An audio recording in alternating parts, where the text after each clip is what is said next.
একটা ছেলেকে একটা মেয়েকে যখন ভালোবাসে, তাদের ভালোবাসার যে মেয়েটা তাকে ভালোবাসার পরে তাকে ছেড়ে চলে যায়, প্রত্যাখ্যান করে চলে যায়, তখন সেই ছেলেটার মানে মানসিক যে ইটা হয়, অ্যাটিটিউডটা যে তৈরি হয়, সেই অ্যাটিটিউডটা আমি অভিনয় করে দেখাবো। তবে যারা অ্যাটিটিউডটা করতে পারে, যারা এটা করতে পারে তারা হয়তো অনেকেই বেঁচে যায়, আর যারা করতে পারে না তারা হয়তো সুসাইড করে। এখনকার বেশিরভাগ মানুষই তো ধোঁকা খায়, ধোঁকা পায়, কিন্তু কিভাবে তারা রিয়েকশনগুলো করে আমি সেটা দেখাচ্ছি।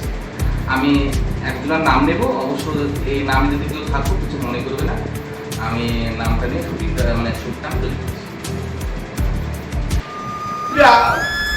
তুমি আমাকে আমাকে একটা চলে গেলে আমি বাঁচতে পারবো না।